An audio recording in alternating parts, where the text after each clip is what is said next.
Board पे लेके सभी हम लोग अरेनियस इक्वेशन की बात करें तो क्या थी हमारे पास Arrhenius equation k is equal to a e raised to the power minus e upon rt. So taking L in both side,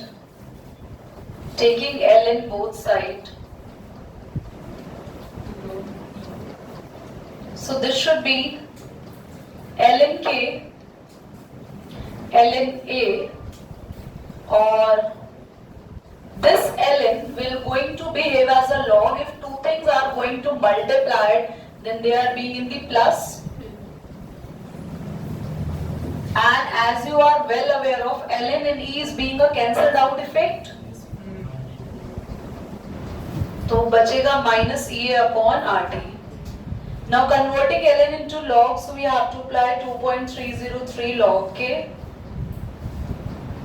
2.303 log a minus ea upon rt. To get the reaction in a very easier way, we can take the common 2.303 here, or we can divide the whole equation, divide by 2.303, so that this would become log k is equal to log a minus ea upon 2.303 rt. Is that clear, everybody? So this is the Arrhenius equation. What Arrhenius wants to tell you? Arrhenius कहना क्या चाह रहा है अपनी इस equation से? सबसे पहले बहुत ध्यान से देखेंगे. Arrhenius ने ये बोला, मैंने अभी तुम्हें graphical terms नहीं लिखवाए, सिर्फ मैंने अभी बताया, अगर activation energy किसी भी reaction की high होगी, तो ultimately K जो है वो आपका decrease करेगा, यानी कि rate of the reaction decrease करेगा. And this will ultimately decreases the rate of reaction. ये rate of reaction नहीं है, rate constant है. Rate constant decreases और rate of reaction भी ultimately क्या करेगा?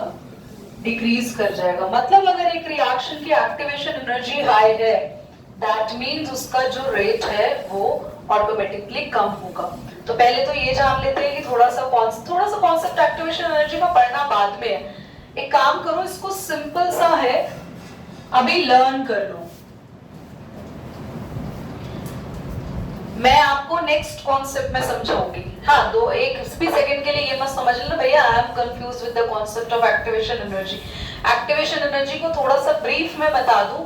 एक ध्यान से सुनो मेरी बात को बच्चों. आप एक बच्चा है जो कि पहले से एक्टिवेटेड है, बढ़िया से पढ़ने को तैयार है, उसको आपको कोई एनर्जी नहीं देनी पड़ी, जस्ट उस बच्चे के सामने आपने कॉन्सेप्ट लिखवाया और वो पढ़कर आ गया, बहुत बढ़िया बच्चा है, तो उसका रेट ऑफ रिएक्शन, उसकी स्पीड ऑफ जो है स्टडी वो ऑटोमेटिकली हाई होगी. एंड एक बच्चा है उसको रोज डंडे मारने पड़ रहे हैं, रोज बोलना पड़ रहा है भैया तू टाइम पर आ जा, तू पढ़ ले, उसको मतलब उसको एक्टिवेट ही इतना करना पड़ रहा है, तो उसका तो रेट ऑफ स्टडी क्या होगा? स्लो. तुम लोग खुद ही समझा दिया. तो ऐसे ही रिएक्टेंट्स के साथ होता है. If you need to activate them, if you need to make them activate day by day, if you are performing the reaction, you are actually giving energy in the beginning, so definitely the reaction is being slow in terms of their rate. So I need to explain it later on, but मैंने कर दिया. But फिर और कुछ भी ज्यादा terms, कुछ चीजें इसमें इन्वॉल्व है, पर पहले बोलो ये समझ में आया? Okay. Now before explaining, before के भी समझ ही लो. चलो हम स्टार्ट करते हैं. लॉग k का ग्राफ बनाते हैं 1/t के रिस्पेक्ट में. जरा इक्वेशन को ध्यान से देखना ना. हम किसका ग्राफ बना रहे हैं? किसके रिस्पेक्ट में बना रहे हैं? 1/. इस बेचारे को तो हमने इन्वॉल्व ही नहीं किया, तो इसका हम नाम ही नहीं लेंगे. अगर मैं आपको आज स्लोप निकालना सिखा रही हूँ, याद करो तो मैंने किसी दिन कहा था I will give you a trick जिससे आप इक्वेशन देख के स्लोप निकाल लेंगे. अगर आपने ये लिया है अपने y एक्सिस पर और 1/t लिया है अपने x एक्सिस पर, तो आप इस केस में स्लोप क्या है?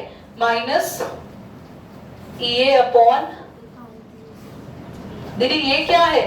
जो इस t के साथ लिखा है वो सारा पूरा स्लोप होगा. नेगेटिव में है तो लाइन डाउनवर्ड जाएगी, पॉजिटिव में है तो लाइन अपवर्ड जाएगी. Is that clear? log k versus 1/t, the slope is going downward. Why? Because we are actually having the value in the negative, and what is the value is there with the 1/t indicating the value of slope also.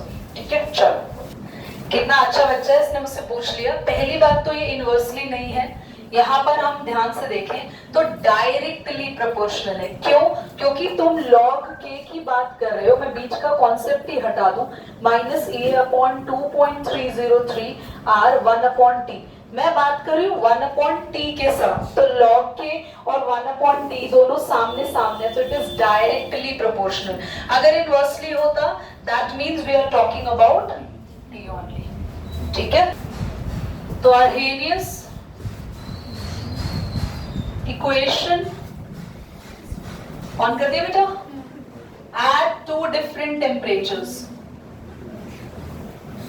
मतलब अगर आपको 2 अलग अलग temperature दे रखे हो आपके numerical में और 2 अलग अलग रेट कांस्टेंट दे रखे हो और आपको बोला हो कि इस टेम्परेचर पर एक्टिवेशन एनर्जी क्या होगी, या आपके पास कोई भी एक रिएक्शन का आपको रेट कांस्टेंट निकालना हो, क्योंकि एक्चुअली या तो समझ लो कि हम 2 अलग अलग रिएक्शन के आर्हेनियस इक्वेशन को कंबाइन कर रहे हैं, या फिर better way of understanding that है कि एक ही रिएक्शन है, 2 अलग अलग टेम्परेचर पर हो रही है, तो 2 अलग अलग हम उसकी आर्हेनियस इक्वेशंस को कंबाइन करें। तो हम बात करेंगे eight T1 late rate constant हम मान रहे हैं क्या है उसका K1, तो हमारे पास क्या होगा log K1 is equal to log A तो यही रहेगा सेम सभी के लिए, minus E upon 2.303 r T1 log K2 at T2 rate constant, हम इसमें ln नहीं लेंगे, नहीं हम ln नहीं ले रहे, हम log की इक्वेशन के साथ कंबाइन कर रहे हैं। और आगे के लिए भी याद रखना, जब तुम भी एग्जाम में सॉल्व करो log ही इक्वेशन में लेना है। ln तो समझाने के लिए था कि हमने ln के थ्रू हम log पर पहुंचे। ठीक है, तो डिवाइड इक्वेशन 1 बाय 2, नहीं 2 बाय 1 करो, ज्यादा बेटर है, और ये तो सेम ही पहला log K2 अपॉन में log K1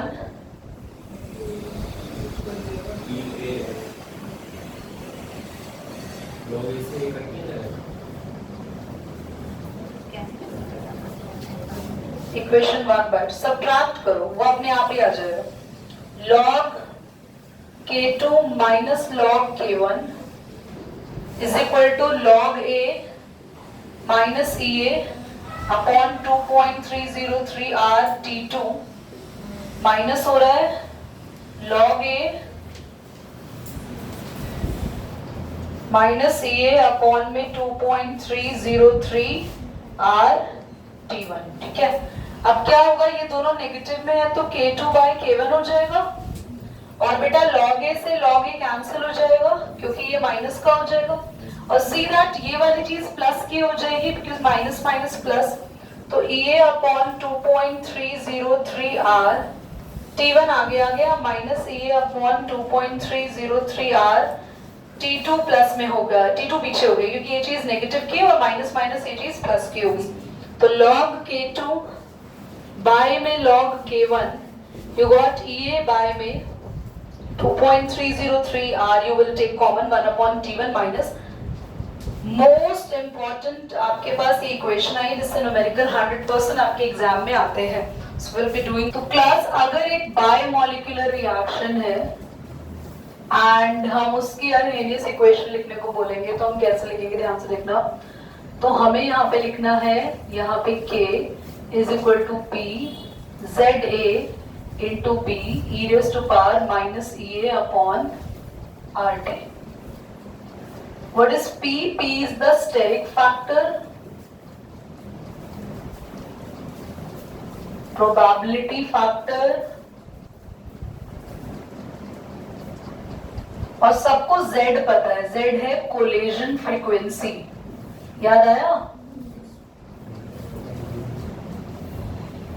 कितने नंबर ऑफ कोलिजन्स हो रहे हैं पर मिनट या पर सेकंड। ठीक है, P आपको गिवन होगा, बाकी सारी चीजें सेम है तो आप K निकाल सकते हैं। एक रिएक्शन जो बायोमोलिकुलर फॉर्म में हो रही है और जिसमें हम कोलिजन्स को स्पेसिफिकली कंसीडर कर रहे हैं, उस रिएक्शन के लिए बताने में कि वो कोलिजन स्पेसिफिक बेस्ड रिएक्शन है, नहीं भी दिया हो तो याद रख लेना बायोमोलिकुलर केस में अरेनियस इक्वेशन जो मॉडिफाई होती है दैट इज दिस वन, ठीक है, प्लीज नोट कर लो, ये भी लिख लो। ओरिएंटेशन फैक्टर, ओरिएंटेशन फैक्टर भी कहते हैं इसको। आपको क्वेश्चन कह रहा है rate of the reaction is double at every, हाँ, और ये क्या था माइनस ई, माइनस नहीं था, E upon R 2.303 R bracket में 1 upon T1 minus 1 upon T2। Class पता है अगर ये कह रहा है ना rate of reaction is double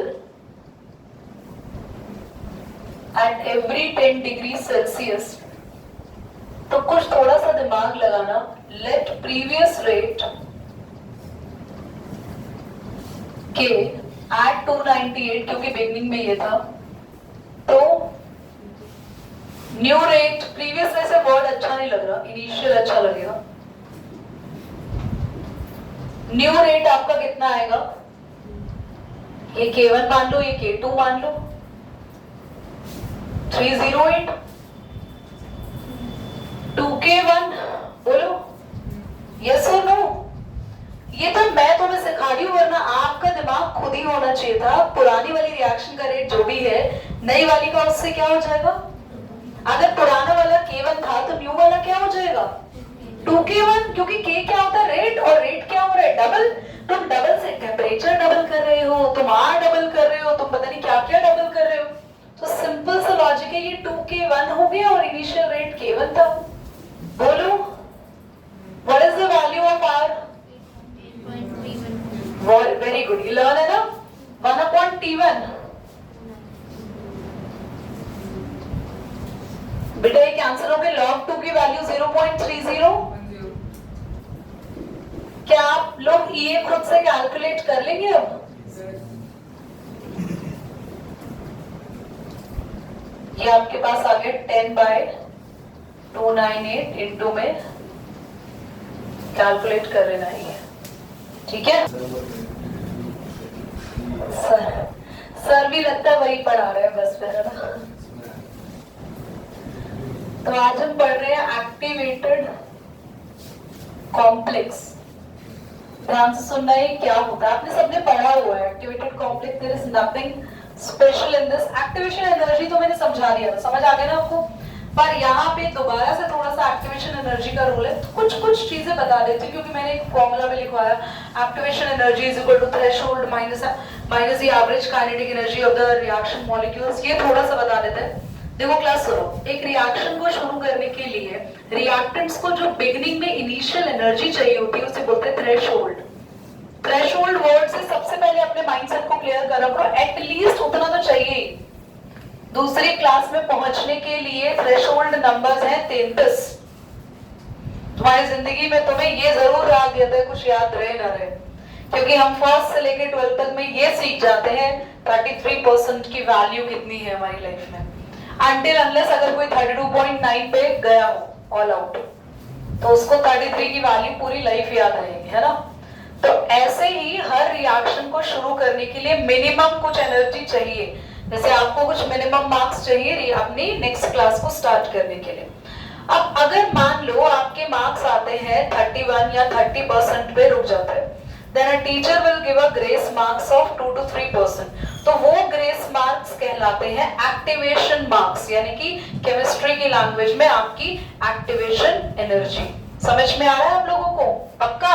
activation energy देने का मकसद होता है किसी भी रिएक्टेंट की थ्रेशोल्ड एनर्जी को बैलेंस कर लेना, यानी कि गलत वर्ड बोला, लाइन में मजा नहीं आया, किसी भी रिएक्शन की थ्रेशोल्ड एनर्जी को अचीव कर लेना। इसका मतलब होता है कि हम एक्टिवेशन एनर्जी देके ये काम करना चाह रहे हैं। और एक्टिवेशन एनर्जी अगर आप किसी भी रिएक्टेंट की निकालना चाहते हो तो उसकी थ्रेशोल्ड लो, उसमें से माइनस करो एवरेज काइनेटिक एनर्जी। दीदी ये ना हमें थोड़ा समझ नहीं आया, ध्यान सुनो। हर एक रिएक्टेंट में अपनी थ्रेशोल्ड होती है, पर वो थ्रेशोल्ड ना जो आप कैलकुलेट कर रहे हो वो सीडो थ्रेशोल्ड है, वो फॉल्स थ्रेशोल्ड है, वो झूठी थ्रेशोल्ड एनर्जी है, क्योंकि उसमें छुपी होती है कुछ उसकी काइनेटिक एनर्जी जो मुस्कुराना नहीं, वो रिएक्शन को स्टार्ट करने में, इनिशिएट करने में उसका कोई रोल नहीं है। मान लो आपके 33% नंबर, आपके 33 में से 30% नंबर आए, पर आपके ड्राइंग में फुल मार्क्स आए, आप टॉपर बन गए ड्राइंग में, you are the topper in arts in your section. ना हो, क्या ये आपको हेल्प करेगा आपकी दूसरी क्लास में जाने में?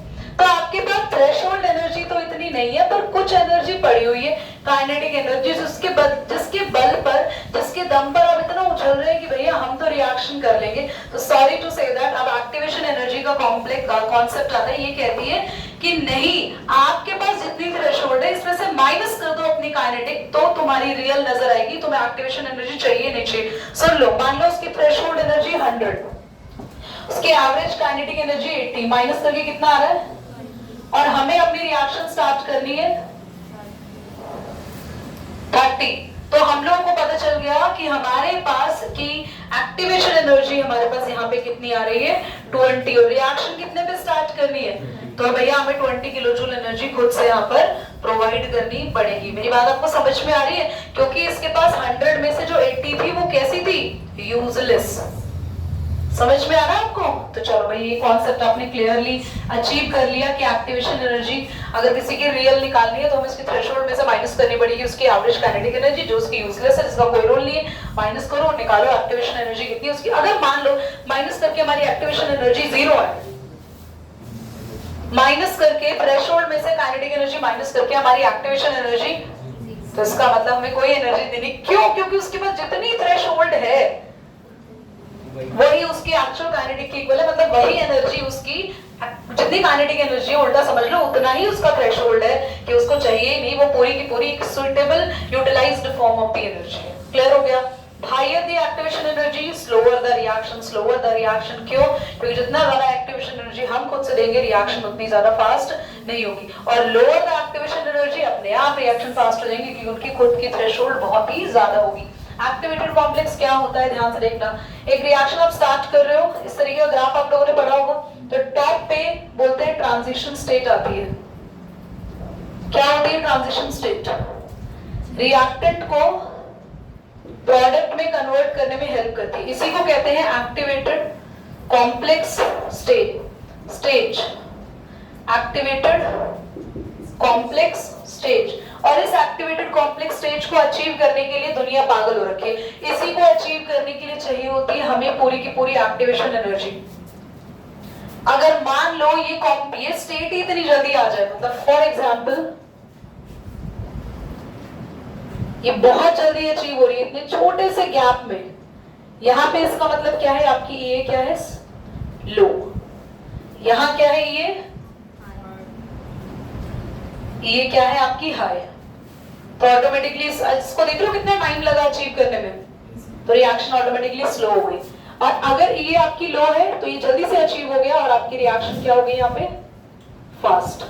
ये मैं क्यों बना रही हूँ कि ऐसे ग्राफ आ जाते हैं, कभी कभी पूछ लेते हैं कि ये रिएक्शन फास्ट है, ये स्लो है, सब।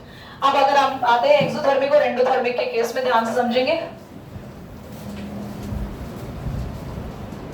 क्या होती है एक्सोथर्मिक रिएक्शन? जिसमें हीट रिलीज होती है, यानी A gives B plus heat. Endothermic क्या होती है? यानी A plus heat plus gives B, है ना? अच्छा ध्यान से देखो, एक्सोथर्मिक रिएक्शन में यहां जा रहे हैं हम फॉरवर्ड, और यहां पर आए हम बैकवर्ड। बैकवर्ड के केस में भैया हमको हीट क्या करनी पड़ रही है? देनी पड़ रही है। और एक्स्ट्रा एनर्जी जब भी हमारी अलग से लग जाए तो समझ लेना एक्टिवेशन एनर्जी वहां पर हाई, हम खुद दे रहे एनर्जी, खुद हीट दे रहे, जाना नहीं चाह रही रिएक्शन स्टेज के अंदर। समझ में आ रहा है? दीदी ए से बी में, अरे भैया मस्त अपने आप जा रही थी, क्यों? क्योंकि ए से बी में खुद ब खुद जा रही, तभी तो तुम लोगों को हीट मिल रहा है वापस। जो रिएक्शन अपने आप हो जाती है वही तो प्रोडक्ट में हीट अपने आप अकॉर्डिंगली रिलीज करती है। अगर हम आते हैं एंडोथर्मिक के केस में, तो क्या होगा इस केस में? फॉरवर्ड का क्या होगा? ये। क्यों फॉरवर्ड का ये हाई है? क्योंकि यहाँ पे हीट यूज हो रही है। अगर इसी को बैकवर्ड कर दो तो नो हीट, कोई हीट इधर यूज नहीं हो रही, तो बैकवर्ड के केस में ये क्या हो जाएगा? कितने बच्चों को समझ में आ रहा है? एक्सोथर्मिक के केस में जब हम इधर जा रहे हैं तो ए को कोई हीट नहीं दे रहे हैं, नो हीट यानी कि फॉरवर्ड का ये क्या है, लो।